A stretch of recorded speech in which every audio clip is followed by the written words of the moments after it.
Minsan, may mga pangyayari sa buhay natin na hindi natin inaasahan, lalo na kung hindi pa natin ito nararanasan. Minsan, ang tingin ng iba ay walang kwenta o di kaya kwentong barbero lamang. Pero sa likod pala ng kwento ay tunay at malinaw na katotohanan. Dito mo masasabing huwag baliwalain ang tagubilin mula sa mga matatanda upang makaiwas at makapaghanda laban sa mga nilalang na nasa panig ng kadiliman. Magandang umaga mga kalakbay. Tawagin niyo na lamang akong Ricardo, 81 taong gulang, tubong Davao City, Mindanao. Ikukwento ko sa inyo ang naging karanasan ko noong 17 taong gulang ako. Isa ito sa mga karanasang hinding-hindi ko talaga makakalimutan hanggang sa panawan ako ng hininga. Nangyari ito taong 1960. Noong panahong yun ay nagtatrabaho ako bilang tagabantay sa bayan sa bigasan ng tiya Magda ko. Panganay ako sa 4 na magkakapatid. Tumigil muna sa pag-aaral noon upang tumulong kina nanay at tatay. Mahirap kasi ang buhay namin sa bundok. Nakikisaka lang sa iba ang aking ama, samantalang pa-sideline lang sa paglalaba ang aking ina. Yung panganay at pangalawang kapatid kong puro babae ay nasa pangangalaga ng isa ko pang tiyahin, si Tia Mina. Isa kasi siyang matandang dalaga kaya solo lang ito sa buhay. Mayroon siyang isang maliit na sari-sari store at nagbebenta rin siya ng mga pagkain ng mga alagang hayop tulad ng manok, baboy at isda. Pinag-aaral niya ang 2 kong kapatid sa isang elementary school sa bayan. Naiwan naman sa pangangalaga ni nanay ang bunsong kapatid kong lalaki na 2 taong gulang pa lamang noong mga panahon na yun. Napagpasyahan kong ipagpatuloy na lang ang pag-aaral ko sa high school kapag nakaluwag-luwag na kami. Wala akong problema sa pagkain at tirahan dahil mayroong isang bakanting kwarto ang tiyahin ko para sa mga nagtatrabaho sa kanya. Nagtatrabaho sa ibang bansa ang asawa ni Tia Magda. Ang mga anak naman niya ay nag-aaral sa Maynila sa isang sikat na universidad, kaya mag-isa lang ang tiyahin ko sa bahay niya. Madalas kaming nagkukwentuhan sa gabi kapag kumakain ng hapunan, mga kung ano-ano lamang. Gawain na namin yon ng tiyahin kong magkwentuhan ng kung ano-ano pagkatapos kong iabot sa kanya ang kinita namin sa maghapon o di naman kaya pagkatapos kumain. Wala pa naman kasing masyadong libangan noong mga panahong yun. Kadalasan, telebisyon lang o radyo ay pwede na. Hindi rin siyempre mawawala ang mga bilin niya, lalo na kung papalubog na ang araw at nag-aagaw na ang liwanag at dilim. Magbaon daw ako ng asin at kalamansi kapag naglalakad daw sa isang eskinita o makikipot na kalye, lalo na sa madidilim at masisikip na lugar gaya ng kagubatan, para kapag makasagupa ko raw ang isang aswang ay may panlaban ako. Minsan nga ay natatawa na lang ako kasi nga hindi naman totoo ang mga yon para sa akin. Panakot lang, kumbaga. Si Tia talaga, walang aswang. Buti sana kung sinabi mong mga holdapper, maniniwala pa ako eh. Kaso, aswang? Panakot lang naman yan, Tia. Hindi naman ako bata sa ganyan. Patuloy ko pang pakikipagdiskusyon sa kanya. Hinampas ako ni Tia Magda dahil sa mga sagot ko. Huwag ko raw ipagsawalang bahala ang mga bilin niya dahil para rin daw umano ito sa ikabubuti ko at upang hindi ako mapahamak. Pero dahil nga sa katigasan ng ulo ko, sinusuway ko siya. Isang araw, habang nag-aayos ako ng mga pagkakasalansan ng mga sako ng bigas sa bodega namin sa palengke, may biglang pumasok sa silid na kinaroroonan ko. Si Simon, isa sa mga kargador ni Tia Magda. Siya rin ang isa sa naging matalik kong kaibigan doon. Minsan nga, kapag inaantok at nababagot ako sa trabaho, ay biglang manggugulat o di kaya naman ay magpapatawa ang mokong para lang mapasaya ako. Tanghali na noon at sobrang dami ng mga customer namin ang dumating. Marami silang pinadeliver ng mga sako-sakong bigas. Kadalasan, mga order ng ilan sa mga matataas na opisyal sa barangay. Malapit na kasi ang pista noon. Sa susunod na linggo na. Kaya magiging abala na ang mga tao sa pamimili ng mga sahog at rikados para sa mga handaan sa kani-kanilang mga bahay. Oo, tiyak maraming mga tao ang dadayo. Tradisyon na dito sa lugar namin ang maghanda sa mga bahay-bahay kapag sumasapit ang kalagitnaan ng buwan ng Marso. Mga 1 linggo yun, puro kainan, sayawan, palaro at kung ano-ano pa. Natutuwa ako at malapit na naman ang pista. Tiyak na mabubusog na naman tayo nito. Siguradong marami na naman dayang pupunta rito. Uy, Ricardo, siyempre, pagkakataon na natin to para makaharap ng magiging syota. Sigurado rin ako maraming babaeng pupunta sa sayawan. Ay, at yan na. Pagkakataon na natin para makabingwit tayo kahit isa man lang sa mga bebot. Masayang masaya si Simon habang sinasabi ang mga katagang yun. Ikaw talaga. Kung ano-anong kalokohan na naman yung mga pumapasok sa kukote mo. Sira ka talaga. Saway ko sa kanya, sabay batok. Umaray lang ang loko at inasar pa ako. Palibhasa raw kasi, puro na lang daw ako pagsiseryoso sa buhay. Kaya hindi ko na nabigyan ng importansya ang iba pang magagandang bigay ng likha ng mundong ibabaw. Natawa na lang ako sa mga sinabi niya. Inakbayan ko na lang siya at saka inayang lumabas para kumain sa karinderya sa tapat ng bigasan namin. Bagong bukas lang ang karinderyang ito. Siguro mga 3 araw pa lang ang nakalilipas. Sabi ni Simon, masarap daw ang tinda nilang sisig at dinuguan. Iba ang lasa at malinamnam, kaya sinubukan ko ring tikman. Naalala ko na naman ang mga bili ni Tia Magda. Bago raw kumain sa isang lugar o hindi pamilyar at bagong kainan, magpatak daw muna ng kalamansi sa sabaw o kahit na anong ulam para malaman kung karne ba ng tao o hayop ang mga yun. Napatawa na lang ako sa paniniwalang yun ni Tia Magda. Umorder ako ng sisig at dinuguan. Hindi na ako naghanap ng kalamansi dahil hindi ko naman yun hilig, lalo na kung dinuguan at sisig ang ulam ko. Ayos lang sana kung sabaw o prito. Yun ang madalas paggamitan ko ng kalamansi. Sinasamahan ko pa yun ng toyo at sili. Sobrang sarap nun para sa akin. Naghanap kami ng maupuan ni Simon at nakita nga namin ang bakanting mesa sa may dulo ng karinderya. Kaya agad kaming pumwesto roon. Maya-maya pa, may isang babaeng lumapit sa amin. May dala-dala itong tray ng pagkaing in-order namin. Maganda siyang babae. Maputi, balingkinitan ang katawan. Ngunit hindi naman gaano katangkaran. Isang tipikal na height ng isang Pinay. Narinig kong tinawag siya ng kasamang serbidora sa pangalang Rita. Rita pala ang pangalan niya. Tiningnan ko ang kanyang kabuuan. Parang may mali. Parang may kung anong bagay na hindi ko malaman kung ano. Basta hindi ko talaga maintindihan kung paano ko mailarawan ang nararamdaman ko sa babaeng yun. Ang alam ko lang, may mali. Oo, parang may mali talaga na hindi ko mawari-wari. Maging sa sarili ko nga, naguguluhan ako. Basta yun, may isang bagay na alam kong hindi nasa kawastuhan. Napakasarap ng tinda nilang mga ulam, lalo na yung sisig.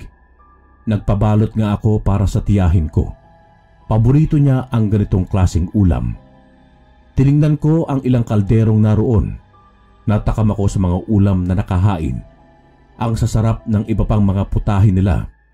Adobo, afritada, kaldereta, pritong talong at kung ano-ano pa. Nasabi kong masarap yun. Dahil amoy pa lang ay matatakam ka na talaga. Malalanghap mo ang samyo ng mabangong aroma ng mga ulam. Isa pa sa mga napansin ko ay ang mga matatalim na titig ng mga tauhan sa karinderyang yon.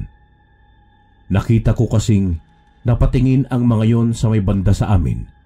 Ang akala ko nga kami ang tinitingnan nila, pero hindi naman pala. Sa kabilang dulo kasi ng kainang yon ay may 3 lalaki at isang babaeng may hawak na sanggol ang kumakain. Ang isa sa mga lalaki ay anak ng kapitbahay namin na si Aling Perla. Natauhan na lang ako nang tapikin ako sa balikat ni Simon. Uy! Bakit ka ba? Nakatulala ka na naman. Ricardo, kanina pa kita tinatawag ah. Tara na, bumalik na tayo sa tindahan. Kanina pa ba? Oo, sige. Halika na. Paano ka ba? Lutang lang? Agad na rin naman kaming lumakad pabalik sa tindahan. Lumipas ang hapong yun na abalang-abala ang mga tao at dagsaan sa mga pamilihan. Hindi katulad ngayon na hindi lang puro pagkain ang pinagkakagastusan. Madalas nga, load at internet na ang binabayaran at inuuna sa prioridad. Bahala nang wala kang makain. Basta wala ka lang problema sa internet. Sa bagay nga naman, mahal na kasi ang kilo ng bigas at ang mga rekado ng mga panghanda, pati na rin ang iba pang uri ng mga kinakain natin sa araw-araw. Kaya ang iba, minamabuti na lang na magtyaga sa lutong ulam para makamura at wala nang masyadong dagdag gastos. Kinagabihan, matapos kaming kumain ni Tia Magda, ay hinugasan ko na ang lahat ng mga pinagkainan namin. Tinanong ako ni Tia Magda kung saan daw ba galing yung mga ulam na nakahain kanina, kung niluto ko raw ba yun o kung ano. Late nang nakauwi si Tia Magda noon, kaya inabutan na lang niyang nakahain na ang mga ulam sa mesa. Siyempre, wala talaga siyang ideya kung saan galing yun. Sinabi ko na lang sa kanya na niluto ko yun para wala na siyang maraming tanong pa. Baka kasi kapag sinabi kong sa bagong karinderya ko binili ang mga ulam na yun, ay pumutak na naman ang bunganga niya. Nako, sigurado uulitin na naman niya ang walang katapusang mga paalala niya at bilin. Kinuwento niya sa akin na nag-usap sila ng kapitan namin para sa gaganaping fiesta sa susunod na linggo.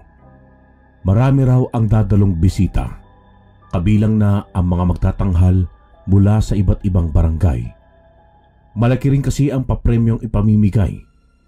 Nagsimula ng araw itayo ang mga perya sa plaza at nakakabit na rin ang mga banderitas sa bawat kanto ng barangay namin. Aktibo ang tiyahin ko basta fiesta ang usapan. Minsan nga ay kinukuha pa siya ng organizer o di kaya naman ay host. Sinabi din sa akin ni Tia Magda na darating daw ang tiyuhin ko, si Tio Erning, ang panganay na kapatid ni Nanay at Tia Magda. Ang Tio Erning daw ang inatasan ng kapitan namin para magkatay ng mga karneng lulutuin sa nasabing fiesta. Darating siya rito sa Makalawa. Tuwang-tuwa ako kasi magkikita naman kami ulit. Natatandaan ko nung maliit pa lamang ako, siya ang lagi kong kasama. Umaakyat kami sa taas ng puno ng makopa, bayabas at santol. Grabe ang saya ko noong mga panahong yun ng kabataan ko. Sa tuwing nagkakapera ang Tio Erning ko, ay binibilhan niya ako ng pagkain at mga laruan. Isa pa sa mga katangian ng tiyuhin ko ay ang kakayahan niyang makakita at makaramdam ng ibang nilalang sa paligid. Kinuwento niya sa akin na noong bata pa raw siya at kapanahunan pa ng pangaharana niya sa mga dalaga noon, ilang beses na rin daw siyang nakasagupa ng balbal.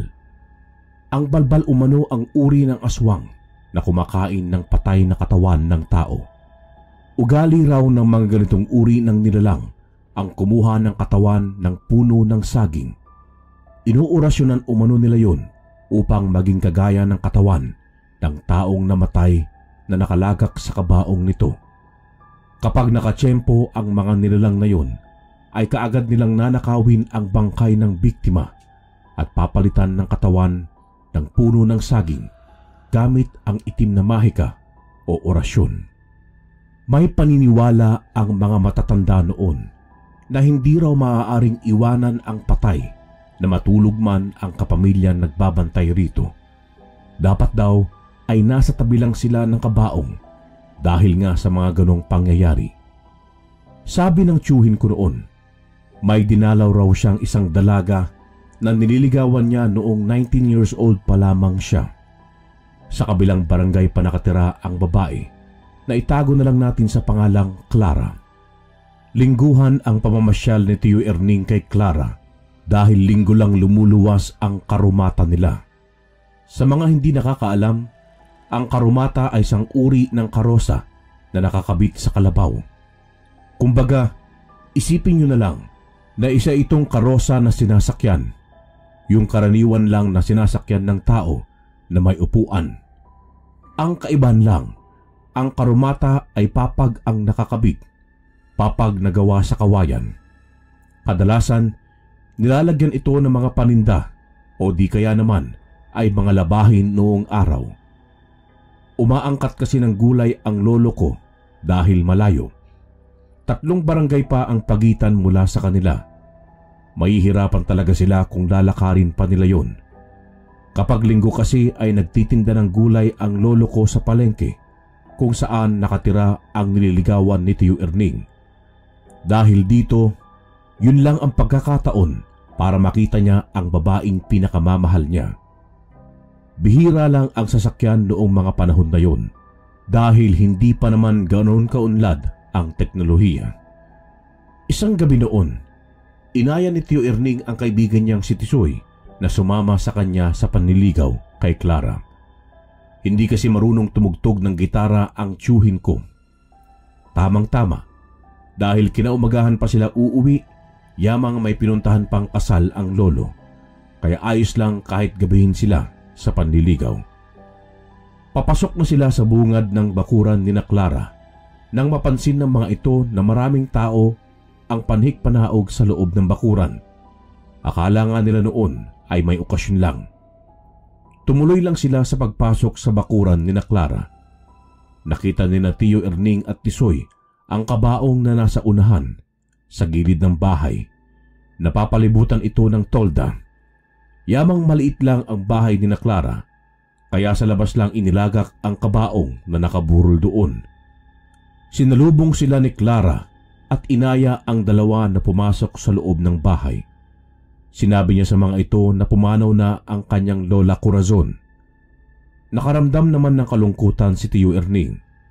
Naging malapit rin kasi ito sa matanda dahil giliw na giliw ito sa kanya.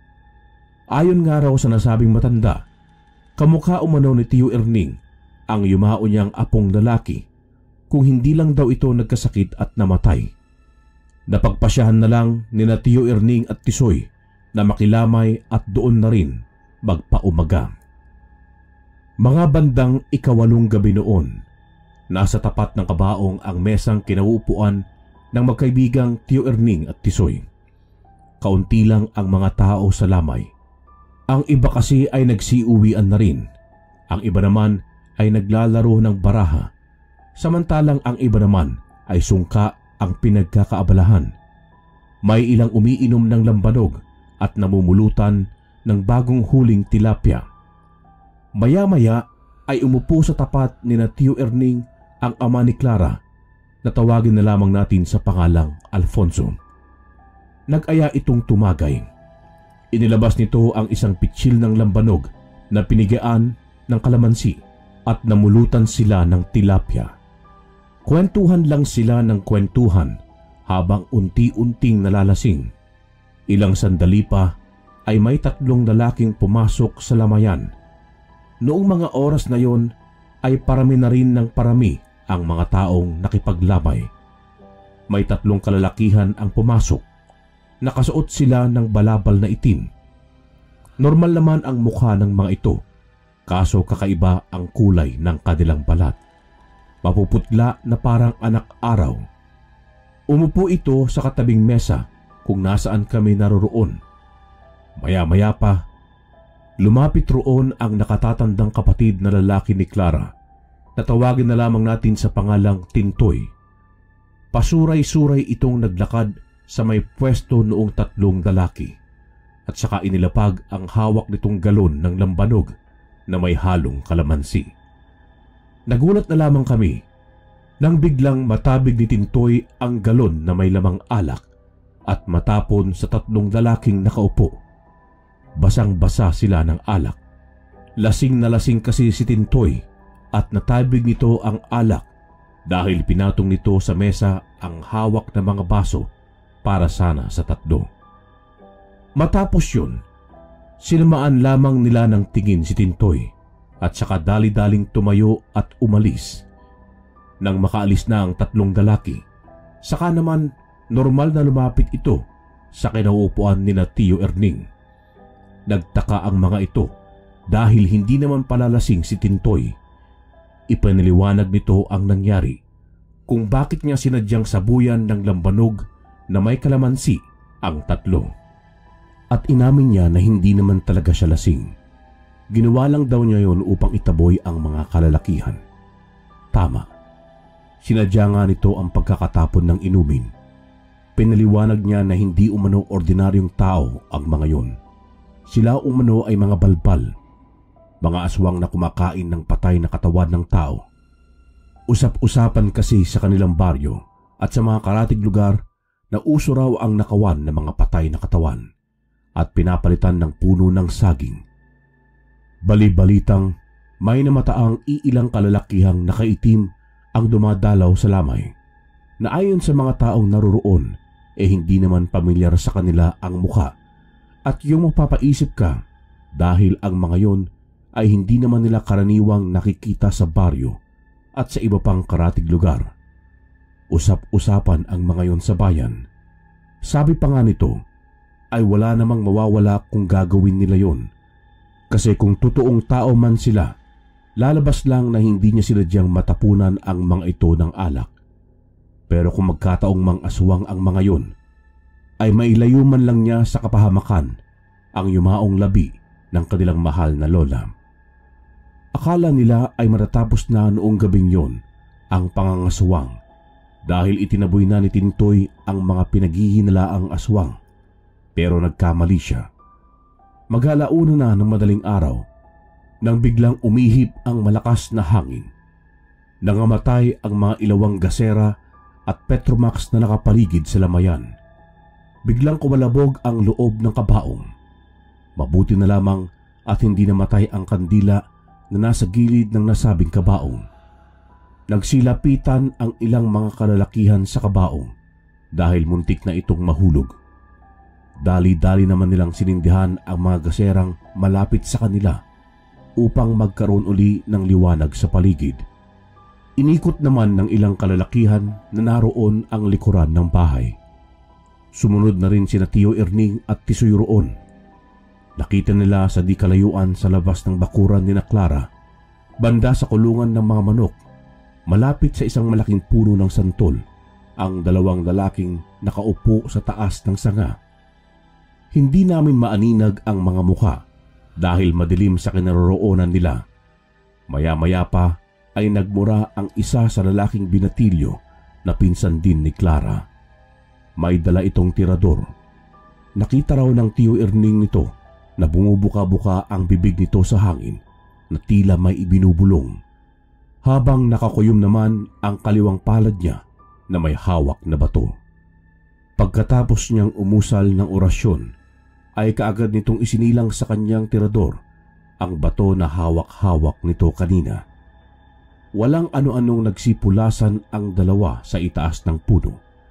Bigla na lang silang naglaho na parang bula at nakita na lamang nilang may 2 ibon na lumipad sa itaas. Dahil nga sa nangyari, kinaumagahan ay pinatingnan nila sa isang albularyo ang bangkay ng kanyang lola. Ayon sa albularyong tawagin na lamang natin sa pangalang Mang Piping, maayos naman daw ang lagay nito at walang dapat na ikabahala. Dahil sa pangyayaring yun, napilitan tuloy silang ipalibing ng maaga ang lola nila. Nababahala kasi ang mga ito.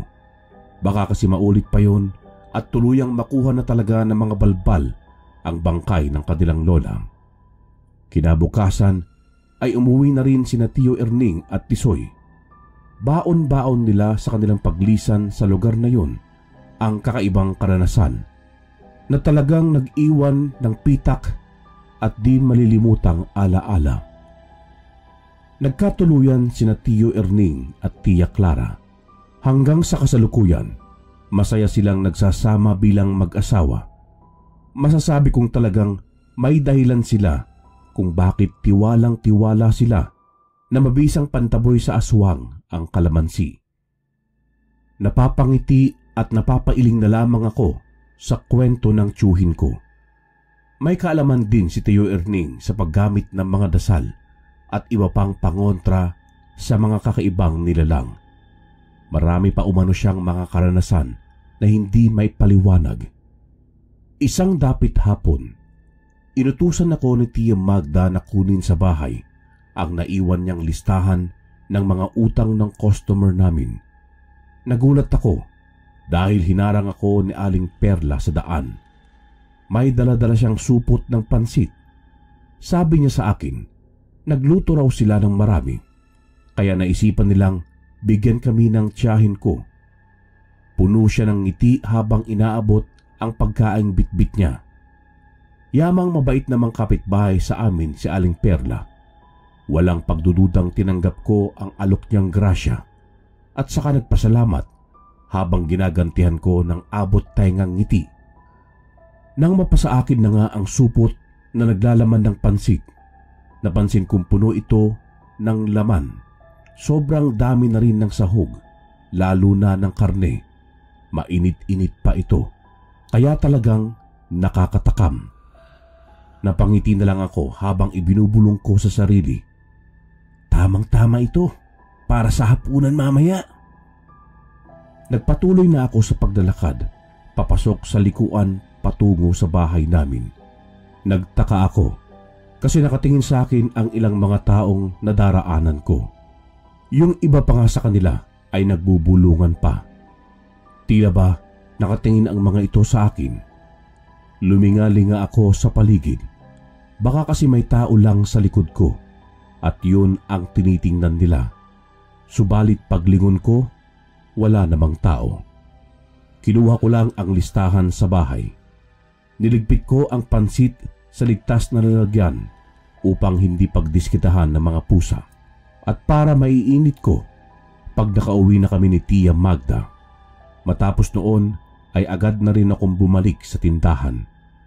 Sabay kaming umuwi ng tiyahin ko. Makalipas ang ilang sandali, matapos kaming makapagpahinga, inutusan niya akong bumili ng itlog sa tindahan. Sa tapat namin, ihahalo niya ang itlog sa lulutuin niyang corned beef. Hindi kasi siya nakabili ng lulutuing ulam dahil naging abala siya sa paniningil sa kanyang mga pautang. Pagpapautang ng pera ang isa pang negosyo ng tiyahin ko bukod sa bigasan. Nabanggit ko sa kanya na nagbigay si Aling Perla ng pansit kaninang hapon habang pauwi ako. Sabi ko nga, iinitin ko na lang para hindi na kami bumili pa. Tahasan niyang sinabi na wag ko raw iinitin ang pansit na yon. Bumili na lang daw ako sa tindahan. Nang tanungin ko naman siya kung bakit, wala naman itong ibang nasabi kundi sumunod na lang daw ako. Tapos nagpahabol pa siya na ayaw raw niyang kumain ng pansit ngayon. Napailing na lang ako habang naglalakad patungo sa tindahan sa tapat namin bilang pagsunod sa utos niya. Napaisip ako ng mga sandaling yon. Di naman maselan si Tia Magda pagdating sa pagkain at ulam. Pero bakit kaya ayaw niya ng pansit na niluto ng Aling Perla? Imposible naman na magkagalit sila dahil noong nakaraan lang, nakita ko pa si Aling Perla nakausap si Tia Magda sa bigasan kasi umorder siya ng isang sakong bigas. Nagtatawanan pa nga yung dalawa habang nag-uusap. Ano kaya ang mayroon? Sumapit na nga ang unang araw ng pista sa amin. Unang bahagi nun ay ang pagparada sa kalsada. Abalang-abala ang mga tao sa pagparuot parito. Nakikigalak sa bawat kaganapan sa araw na yun. nakikita ko ang mga nangyayari mula sa tindahan. Hindi ko na napansin na may isang babaeng pumasok sa tindahang kinaroroonan ko. Napalingon ako rito nang bigla niya akong tawagin sa pangalan ko. Nasilayan ko ang magandang mukha ni Rita. Sumadya raw siya para kumuha ng 2 sakong bigas at gusto raw niyang ipa-deliver na lang sa karinderya nila sa tapat. Sige, ipapaharid ko na lang mamaya kay Simon, ha? Siya nga pala, paano mo pala nalaman ang pangalan ko? Para kasing hindi ko naman naalalang sinabi ko yun sa'yo, noong nakarang araw na pag-uusap natin. Ayon sa kanya, narinig daw niya na tinawag ako ni Simon noong minsang kumain kami sa karinderya nila. Magpapakilala na raw sana siya sa akin, kaso pinutol ko ang sinasabi niya. Rita ang pangalan mo, hindi ba?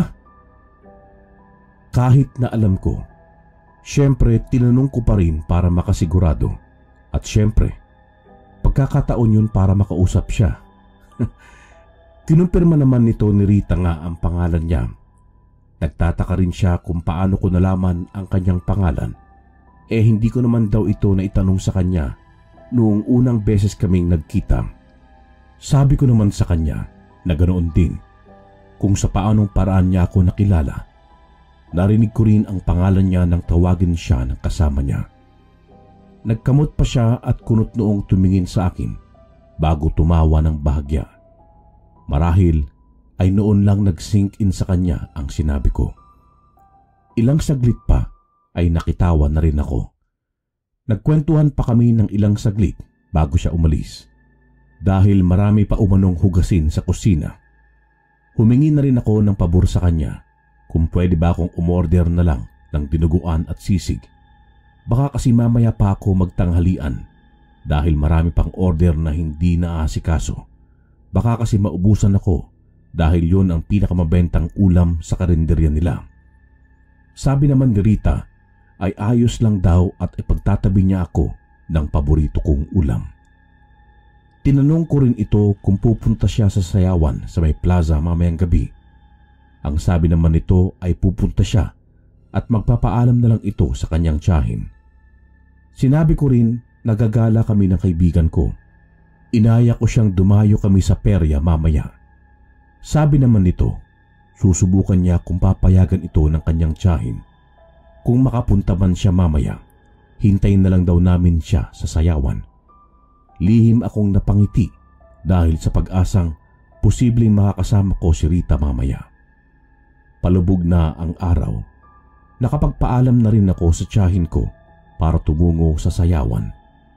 Gaya ng dati, kakaiba ang mga bilin na naman ni Tia Magda ang narinig ko.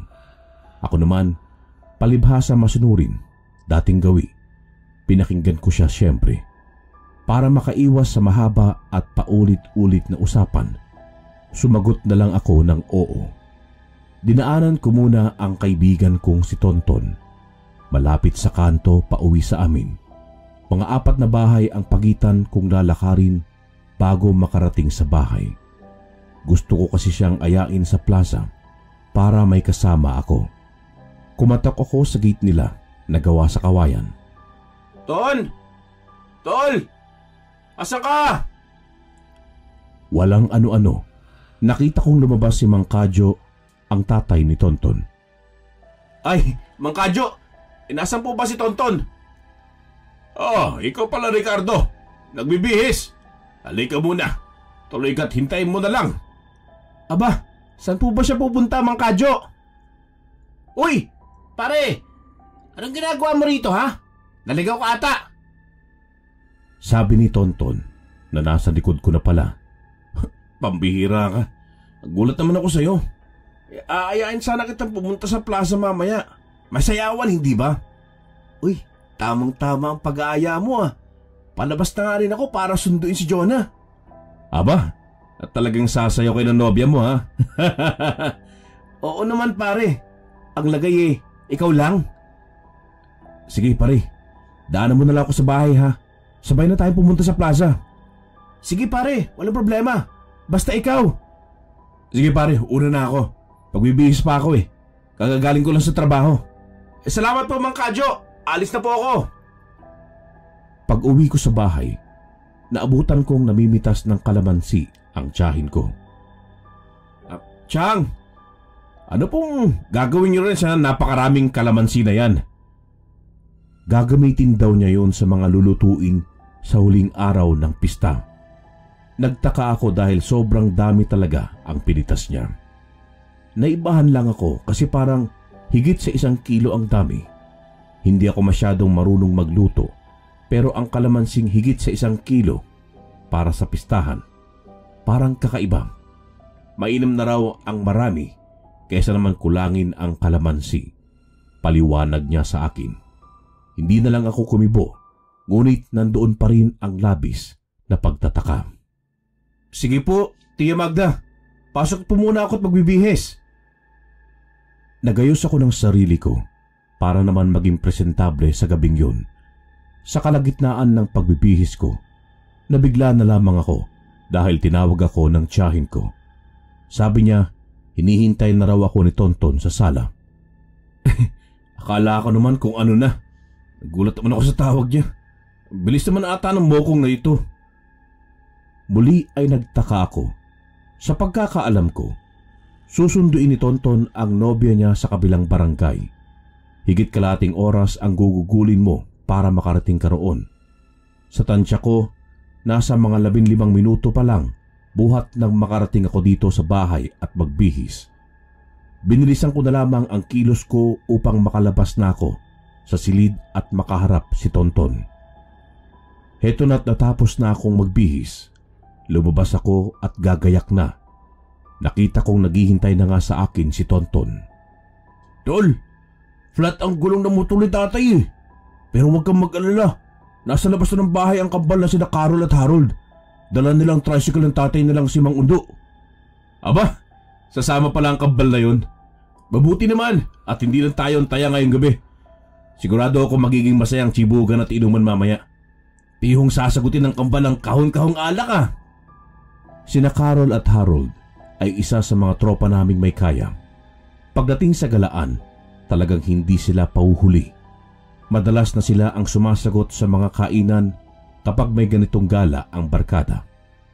Matapos naming sunduin ang nobya ni Tonton, tinahak na namin ang landas patungo sa plaza. Sa pagkakataong yun, si Harold ang nagmamaneho ng tricycle na sinasakyan namin. Nasa likod niya si Tonton. Nasa loob naman kami nila Jonah at Carol nakaupo. Habang nasa biyahe kami, maingay kami dahil sa masayang pagkakantahan. Pagkuway, nagulat na lang kami nang biglang sumigaw sina Jonah at Carol, pati si Harold ay napasigaw rin. Gulat at labis ang takot na naramdaman namin nang nasalubong namin ang isang malaking itim na aso. Noong una, hindi ko pa napansin. Nagtanong pa nga ako kung bakit sila sumigaw. Nanlalaki ang mga mata na itinuro ni Jonah ang isang malaking aso na nakaupo sa gitna ng kalsada. Itim na itim ito, naglalaway habang umaangil. Muntik na masagasaan ni Harold ang aso. Itim na itim kasi ang kulay nito kaya hindi niya kaagad napansin.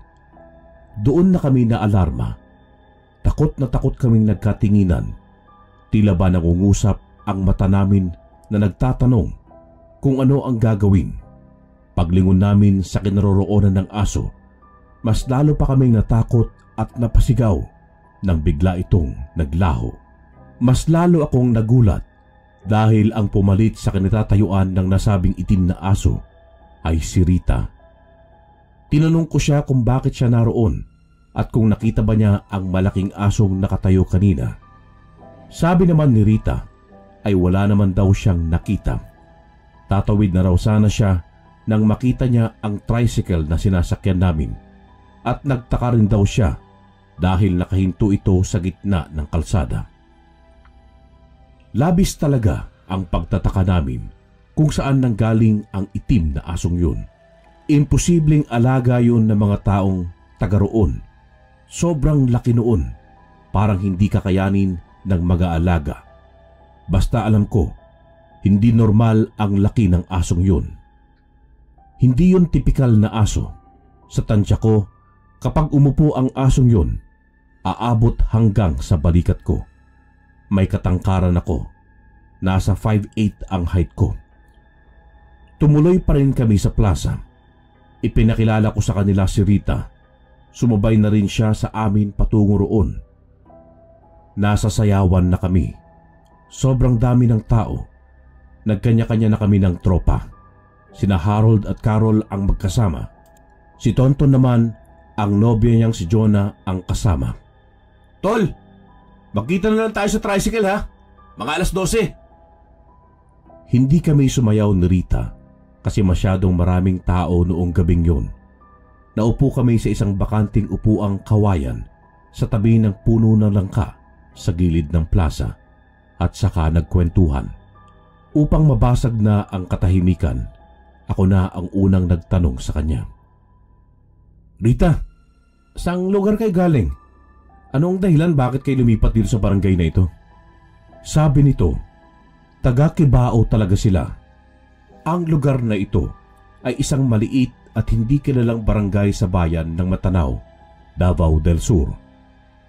Lumipat sila dahil may lupaing ipinamana sa kanyang tiya Sonia, ang yumao nitong ama. Pagtitinda na talaga ng ulam ang negosyo nilang mag-anak. Kahit paano ay nakaipon naman sila ng kaunting pera, kaya ibinenta nila ang kalahating ektaryang lupain nila para makabili sila ng pwesto para sa kanilang karinderya. At yun na nga ang karinderyang nasa tapat ng pwesto ng tiyahin ko. Naikwento ko rin sa kanya ang buhay ko. Kaya nga lang, habang nagkukwentuhan kami, ay parang may kakaiba akong naramdaman. Parang may hindi tama. Masama ang kutob ko. Luminga-linga ako sa paligid. Maya-maya pa, nagulat na lang ako dahil paglingon ko kung nasaan nakaupo si Rita ay wala na siya roon. Imposible naman. Kausap ko pa lang siya tapos bigla na lang naglaho.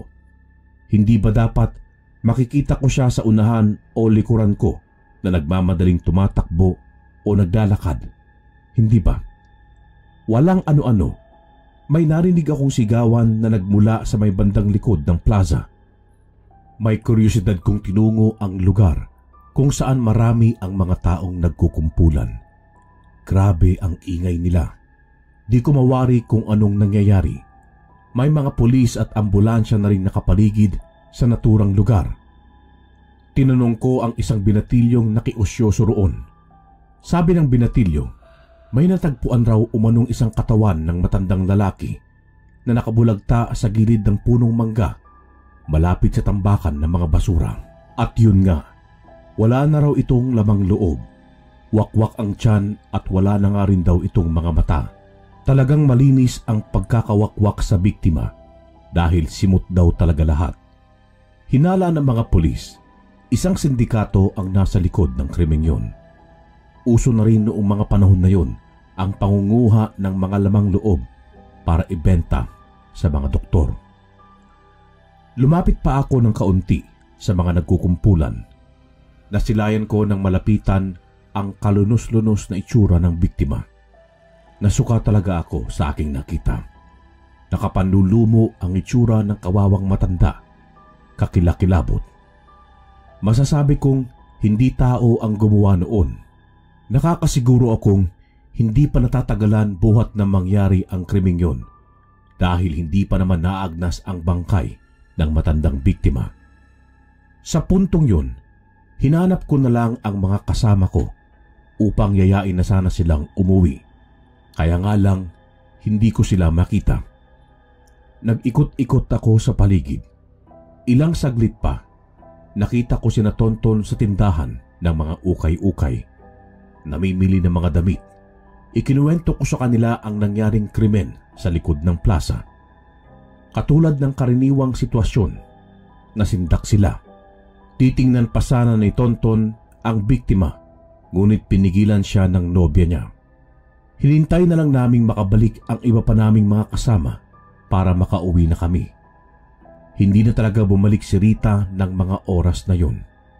Hindi ko alam. Baka umuwi na rin yon at natakot sa mga nangyari Malamang ay nakita rin niya yon.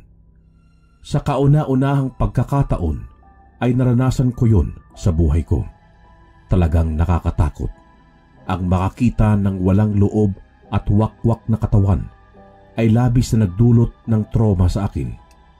Hindi ko makakalimutan ang karanasan kong yon. Kinaumagahan, habang nagkakape kami, ikinuwento ko kay Tia Magda ang nangyari kagabi sa plaza. Konklusyon ng tiyahin ko ay aswang raw ang may gawa noon. Yamang hindi nga ako naniniwala, kinontra ko ang konklusyon yun ng tiyahin ko. Di naman totoo ang aswang, Tia. Katang-isip lang naman po yun eh. Hindi na nagpumilit pa ang tiyahin ko. Wala na raw siyang magagawa kung ayaw kong makinig sa kanya. Pero pinagdiinan niyang wag ko nang hintayin na may masamang mangyari pa sa akin. Dahil baka hindi ko raw kayanin ang mga masasaksihan at matutuklasan ko. Mas mainam na raw ang laging handa bago pa mahuli ang lahat. Samantala, papasok na ako sa tindahan nang madaanan ko sina Aling Perla na abalang-abala sa pag-aayos ng mga gulay na gagamitin nila para sa handaan sa huling araw ng pista. Maaga pa naman ng mga oras na yon upang magbukas ng tindahan. Ika-6 pa lang ng umaga, kaya sumaglit muna ako sa karinderya ni Rita upang doon na kumain ng agahan.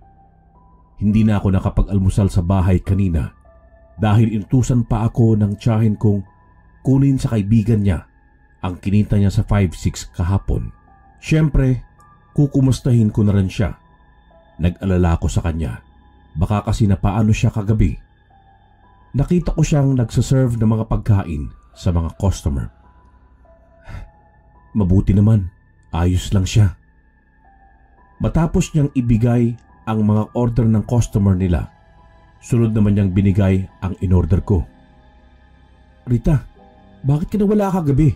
Para kang bulang naglaho na lang eh. Ayon sa kanya, nagbanyo lang daw siya. Pagbalik daw niya sa kinaupuan namin, wala na raw ako. Nakita pa nga raw niyang nagkakagulo sa likod ng plaza. Napansin ko na lang na may kakaiba sa kanya. Habang nakikipag-usap kasi ako kay Rita, ay napaiwas siya ng tingin. Ewan ko ba, parang bigla akong kinabahan. Kinahapunan, nasorpresa ako sa pagdating ng Tio Erning ko. Sinundo pala ito ng tiyahin ko sa terminal ng bus. Wala namang masyadong pinagbago ang tiyuhin ko. Tumanda lang ito bahagya. Kinumusta niya ako. Dala nito ang magandang balita para sa akin. Oh, Ricardo, pamangkin. Kung gusto mong tumuloy sa pag-aaral mo, magsabi ka lang sa akin, ha? Naikwento na sa kanya ng tiyahin ko ang tungkol sa kalagayan ko. Basta raw kapag handa na ako, ipaalam ko lang daw sa kanya at tutulungan niya ako. Malakas ang loob niyang mag-alok ng tulong dahil kakilala niya ang isa sa mga empleyado ng eskwelahan na nag-aalok ng scholarship.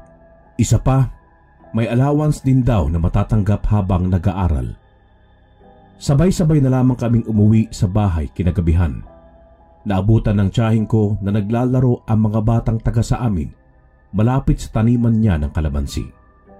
Sinaway niya ito dahil pinaglalaroan ng mga ito ang bunga ng kanyang tanim na mga kalamansi. Napakamot na lamang ako dahil sa labis na galit ng tiyahin ko. Nakita ko kung gaano niya pinoprotektahan ang mga pananim niyang yun. Matapos kaming kumain, nag-inuman kami ni Tio Erning. Napaisip ako nang binanggit niya sa akin na may mahalaga siyang misyon kung bakit siya nagawi dito sa amin. Ang totoo, hindi lang dahil sa pagkatay ng karne, kundi dahil sa isang mahalagang pakay. Misyon? Ano yun, Tio? Maaari ko po bang malaman? Basta, iho. Malalaman mo rin. Hindi ako nakontento sa sagot ng tiyuhin ko. Napuno ako ng mga katanungan. Walang linaw ang lahat. Masidhi ang pagnanais kong malaman ang lahat. Kaya sinubukan kong magtanong ng ilang mga bagay. Tio Erning, kung mamarapatin niyo po sana. Nais ko lang sana malaman. Bakit po ganun na lang ang importansyang binibigay ni Tia Magda sa mga kalamansi niya. Bakit gano'n na lang siya kung humanga sa sinasabi niyang kakayahan umano ng kalamansi na pumatay ng aswang? Gusto mo ba talagang malaman ng katotohanan, Ricardo? Siyempre naman po, Chong. Ang pagkakaganyan ng tiyahin mo ay dahilan sa isang pangyayaring nagpabago sa buhay niya at hanggang ngayon ay hinding-hindi niya yon makakalimutan. Bata pa raw umano ang tiyahin ko ay pilya na ito at palaging laman ng kalsada. Sa kabila ng kanyang murang edad na 15, marami nang umaaligid naman niligaw sa kanya. Isa na rito si Brando. Lagi nitong kasakasama ang kanyang kababatang si Sita. Dahil sa pagiging magaslaw niya, madalas niyang pagdiskitahan si Brando. Bagamat binibigyang panahon ng tiyahin ko ang panliligaw ni Brando, wala naman talaga itong balak na sagutin ang lalaki. Subalit, dahil nga sa mapaglaro ito, kapag nangungulit ang lalaki, kung kailan niya ito sasagutin, ay sinasabi nito na manligaw muna ng puspusan upang makuha nito ang matamis niyang oo. Dahil sa mga kalokohan ng tiyahin ko, kung ano-ano ang ipinapagawa nito sa binata, naroong utusan niya itong umakyat ng puno at ikuha siya ng mga prutas. Tuwing sasabihin ng binata na susungkitin niya ang bunga, ay ayaw ng tiyahin ko dahil ang katwiran nito, gusto niya ng masipag na binata. Kaya dapat akyatin nito ang mga bungang kahoy upang presko ang makukuha nilang prutas. Naroong inaalok nito ng lalaki na magkita sila sa isang lugar. Kunwari ay papayag ang tiyahin ko, ngunit paglaon ay hindi naman niya sisipotin ang katagpo. Ilan lang yan sa mga kapilyahan ng tiyahin ko noong araw. Buwan ng Abril, bakasyon na noon sa eskwela. Noong kapanahunan ni Tia Magda ay uso ang panonood ng mga pelikula sa telebisyon. Yun lang ang paraan noon upang makapanood ang mga tao ng mga palabas. Noong panahong ding yun ay hindi pa ganoon kaganda ang graphics ng mga video dahil black and white pa at medyo may kalabuan. Ang libangang yun ang hilig ng tiyahin ko noong kabataan niya. Ang iba pa nga ay nagpapabayad para lang mag-play ng mga palabas doon. Kadalasan sa mga taong mayroon nito ay may kaya o angat sa buhay. Kahit na pinagbabawalan si Tia Magda ng kanyang mga magulang dahil minsan ginagabay na ito ng uwi. Inaabot pa rin ito ng 10 oras ng gabi sa panonood. Gumagawa pa rin ito ng paraan upang makatakas sa mga istrikto niyang mga magulang. Minsan, dumaraan siya sa bintana para lang makalabas. Uuwi sa bahay pagsapit ng madaling araw sa layuning hindi siya mahalata at mabuko. Isang gabi, kinasapakat ng tiyahin ko ang pinsan nitong si Marisa na manood ng telebisyon sa kabilang barangay kung saan lalakarin nila yon ng halos kalahating oras. Tumanggi ang pinsan nito dahil nalalayuan sa patutunguhan nila.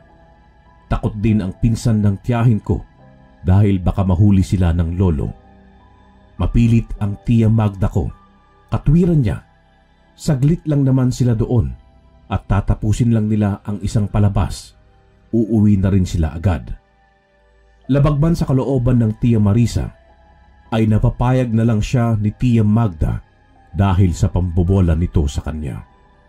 Gumana ang pagiging mautak ni Tia Magda. Sino ba naman ang hindi mapapa-oo sa pangakong bagong damit na bibilhin ni Tia Magda sa bayan sa linggo para kay Tia Marisa?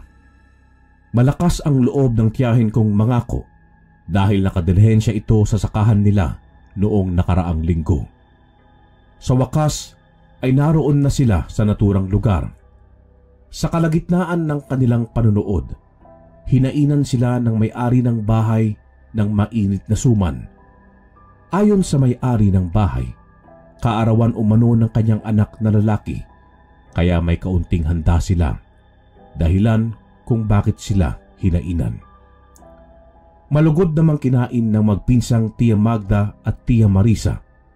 pati na rin ng iba pang dumayong manunood ang suman at iba pang pagkain at inuming inihain sa kanila ng may-ari ng bahay. Masarap at mainit-init pa ang suman at kape. Nakauwi naman sila ng ligtas matapos ang panonood nila. Sa kabutihang palad, hindi sila nahuli ng lolo at lola ko. Patuloy pa rin sa pangungulit ang manliligaw ng tiyahin ko, si Brando. Ngunit sa huling pangungulit ng lalaki ay iniwasan na siya ng Tia Magda ko dahil alam ng Tia Magda sa kanyang sarili na hindi naman siya seryoso. Ano pat pinaglalaroan lang naman nito ang damdamin ng lalaki. Makalipas ang 1 linggo buhat noon, nagsimula nang sumama ang pakiramdam ng tiyahin ko. Lagi itong nahihilo at nasusuka. Nagkaroon ng pagnanasa ang tiyahin ko na kumain ng mga pagkaing hindi nito mawari kung ano. Lagi naman siyang kumakain, subalit tila walang patid ang pagkauhaw nito at gutom. Minsan nga ay palagi na lang itong natutulala, naglalaway at tumitirik ang mata. May mga pagkakataon rin na nagwawala ito na tila ba may kung ano at sino ang kumokontrol sa kanya. Habang nagwawala ito, tumataas din ang temperatura ng katawan niya. Hindi mo iisiping normal na lagnat lang yon dahil matindi ang init ng katawan niya. Naalarma na ang lolo ko dahil sa mga nagaganap sa kanya. Upang lubos na maunawaan ng dahilan, inusisa ng lolo ko sa tiyahin ko ang totoong nangyari. Pinaamin ng lolo ko ang tiyahin ko kung saan siya nagtungo noong mga nakaraan. Duda ng lolo ko, baka nanuno ang tiyahin ko o di kaya ay namatanda. Umiling lang si Tia Magda dahil wala naman itong natatandaang lugar na tinungo niya. Sa puntong yun, sumabad ang Tia Marisa ko sa usapan. Ipinagtapat nito ang ginawa nilang pakikipanood sa kabilang barangay. Nanlaki ang mga mata ng lolo ko. May pagkain bang inihain ng may-ari? Inamin ng Tia Marisa ko na kumain nga sila. Kinain nila ang suman at ininom ang kapeng inihain sa kanila ng may-ari ng bahay. Yamang kaarawan ng anak noong may-ari, kaya pinakain na rin sila. Nang marinig ito ng lolo ko, ay kaagad nitong ginising si Tio Erning upang sunduin si Mang Pido, ang albularyo sa kanilang lugar kahit malalim na ang gabi.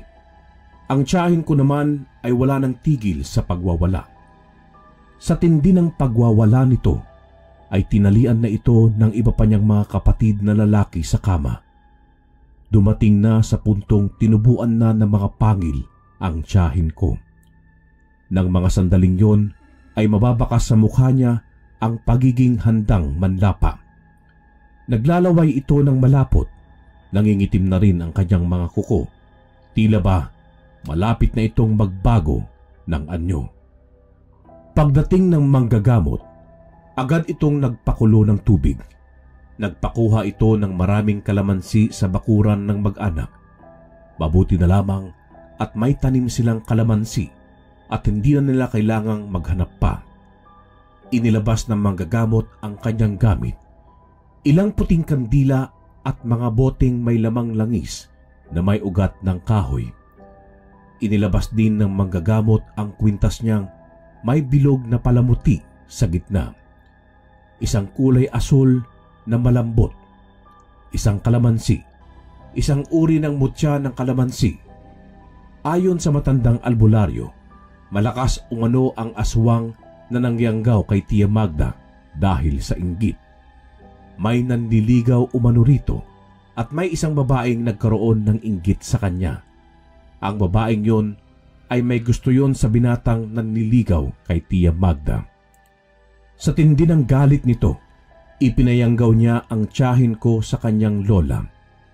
Gumamit umano ito ng orasyon na ipinanghalo sa pagkain na kinain naman ni Tia Magda. Doon na nga nagtanong si Tia Marisa. Kapwa umano sila nakakain ng suman, Pero bakit si Tia Magda lang ang nahawaan? Bakit siya hindi? Sumagot naman ang albularyong si Mang Pido. Hindi naman kasi ikaw, Marisa, ang puntirya ng Yanggaw, kaya hindi ka nahawaan. Ang makakagawa lang nito ay isang malakas na uri na aswang na gabunan. Matindi umano ang galit ng babae sa tiyahin ko. Ano pat kinasapakat pa ng lola ng babae ang ilang mambabarang, pati mangkukulam upang higpitan ang selyo at hindi matanggal ng kahit na anong panlunas ang Yanggaw na ginawa nito. Pero ayon sa manggagamot, wag daw silang mag-alala dahil may babisang paraan daw ito upang malabanan ang Yanggaw ng aswang. Kinuha nito ang mga kalamansi na pinitas sa labas at humingi rin siya ng mainit na tubig. Binuhusan nito ng langis na may ugat sa loob ang baso na may lamang mainit na tubig. Saka inusalan ng dasal. Isa-isa nitong pinigaroon ang bunga ng kalamansi at saka inilubog ang kwintas nitong may mutya ng kalamansi. Ipinainom ito ng manggagamot sa tiyahin ko. Walang ano-ano, sumuka ang tiyahin ko ng napakalapot at lumabas sa bibig nito ang isang itim na sisiw na nagkaroon na ng balahibo. May halo rin itong dugo at berdeng likido na gumagalaw-galaw pa. Kinuha ng albularyo ang sisiw na iniluwa ni Tia Magda at inilagay sa isang babasaging sisidlan. Buhay pa ang sisiw, gumagalaw-galaw pa sa loob ng sisidlang kristal. Hinigpitan niya ito ng pagkakasara at inilibing sa bakanting lote sa likod bahay ni Tia Magda. Hindi pa roon nagtatapos ang lahat. Umusal ng dasal ang albularyo. Matapos magdasal ay ibinuhos ang isang boteng puno ng langis sa paligid ng pinaglibingan ng sisidlan. Ayon sa albularyong si Mang Pido, tulad sa pangkukulam, maaari niya ring ibalik sa nagpayanggaw ang ginawa nito. Ayaw pa sana ng tiyahin ko dahil bata pa si Sita. Oo, tama kayo. Si Sita nga ang gumawa noon dahil sila lang naman ang matagal nang napapabalitang may lahing aswang sa kanilang baryo. Ito rin lang ang alam niyang may gusto sa binatang si Brando dahil madalas silang magkasama at magkapitbahay pa. Katwiran ng albularyo para umano hindi na pamarisan ng iba. Turuan na ng leksyon. Ibinalik nito ang Yanggaw sa may gawa at para hindi na maulit ang ganitong pangyayari sa tiyahin ko, ibinigay ng albularyo ang mutya ng kalamansi rito. Matanda na raw kasi ang albularyong si Mang Pido at nararamdaman na umano nitong ang tiyahin ko ang pinili ng mutya ng kalamansi upang maging kanyang bagong tagapangalaga.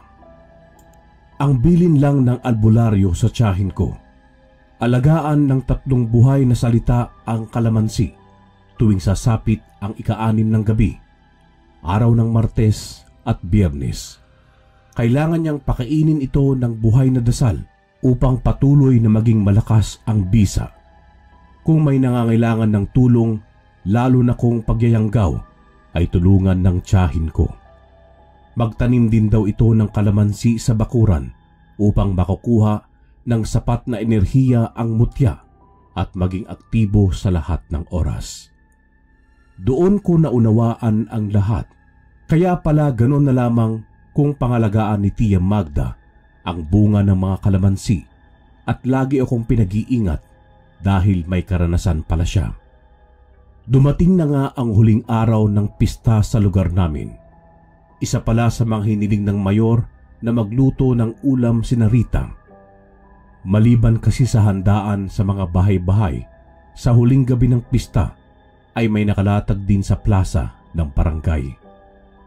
Abalang-abala na kami. Umaga pa lang, inutusan na ako ni Tia Magda na bumili ng suka at patis sa tindahan. Kinulang kasi ito. Bago ako umalis, ay kinuha ko muna ang mga sinampay ko sa likod bahay. Nakita ko si Tio Erning na may sinisilip sa gilid ng pader ng kapitbahay namin. Nakaharap sa kanya ang kusina ni na Aling Perla. Pinagsawalang bahala ko na lang yun. Lumabas na lang ako at bumili na sa tindahan. Kinagabihan, nagsimula na ang handaan. Bawat bahay ay may nakalagay na mesa sa labas. Nagtaka ako dahil sa lahat ng bahay na pinupuntahan ng mga nakikipista, madalang lang ang pumapanhik sa bakuran ni na Aling Perla. Mukhang masasarap naman ang kanilang mga handa. Mas marami nga silang handang ulam kaysa sa amin. Nakita ko rin na mayroon din silang crispy pata. Papasok na dapat ako sa bakuran ni na Aling Perla, ngunit pinapunta kami ni Tio Erning sa plaza. Marami raw kasing tao roon at nagkakaubusan na ng pagkain, kaya kailangan na niyang magkatay ng baboy sa likod ng gym. Niligpit na lang namin ang mga handa. Ika-6 pa lang ng gabi ay paubos na ang handa.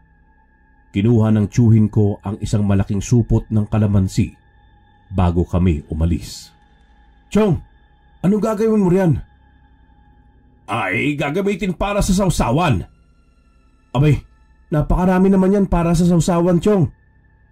Basta, sige na, at wala lang maraming tanong." Ang tiyahin ko naman ay abala sa pagtulong sa paghahakot ng mga ipinalutong pagkain kina Rita.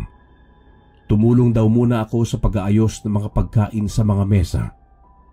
Nakita ko si Rita na may daladalang bandihado ng pagkain. Kaagad ko naman itong tinulungan sa pagbubuhat. Ganoon din si Tia Magda. Marami rin itong daladalang mga bandihado. Napakaraming tao na, paruot parito. Inilapag na namin sa isang mahabang mesa ang mga pagkain kasama ng iba pang natirang pagkain. Ang mesang yun kasi ay pinaglalagyan ng iba't ibang klase ng putahe galing sa iba't ibang tao na nais maglagay ng kani-kanilang mga niluto. Ilang sandali pa ay dumaan sa tapat ng mesa na kinatatayuan ko ang kapitbahay naming si Aling Perla. Huminto ito saglit. Nakasalubong pa nga nito si Rita. Nagulat nga ako dahil ang talim ng tingin rito ni Rita. Patuloy pa rin sa pagkuha ng pagkain ang mga tao. May isang lalaking kumuha ng kalamansi sa supot na dinala ko kanina. Ipinatak niya ito sa bagong kuha nitong adobo.